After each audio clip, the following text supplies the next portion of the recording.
네, 이르면 여름부터 법인차는 연두색으로 된 번호판을 달게 됩니다. 회사 돈으로 구입한 법인차를 사적으로 쓰거나 탈세로 악용하는 일이 많기 때문인데 번호판 색깔을 바꾸는 게 과연 효과가 있을지 송무빈 기자와 따져보겠습니다.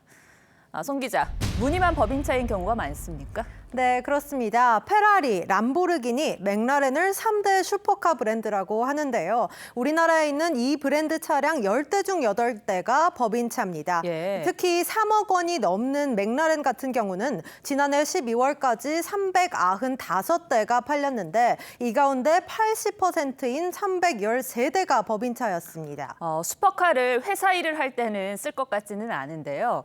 이 법인차로 등록된 고가의 차량이 많습니까? 네, 지난해 국내에서 팔린 6, 7천만 원짜리 수입차 중 법인차 비율은 10여 %밖에 안 되는데 1억 원이 넘어가면 70% 이상이고 또 4억 원이 넘는 차는 무려 88.4%가 법인차입니다. 아니, 법인 명의로 구입하는 게 어떤 혜택이 있습니까?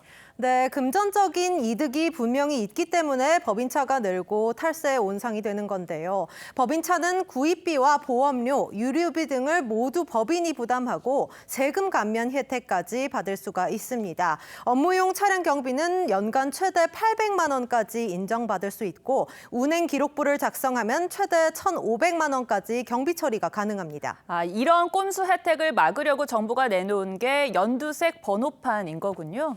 네, 맞습니다. 정부는 이르면 오는 7월부터 법인차에 연두색 번호판을 달겠다고 나섰습니다. 제 뒤로 보이시는 모양인데요.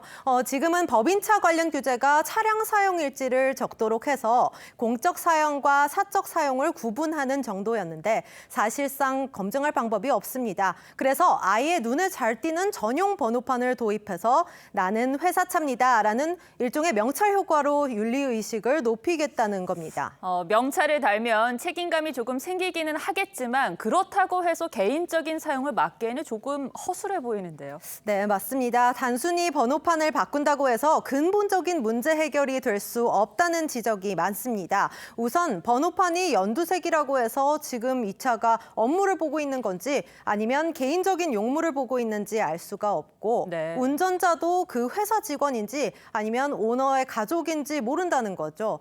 게다가 법인 렌터카의 경우는 아예 전용 번호판 대상에서 빠져 있습니다. 근본적인 해법을 찾아야 할 텐데 해외에서는 이 법인차 관리를 어떻게 하고 있습니까?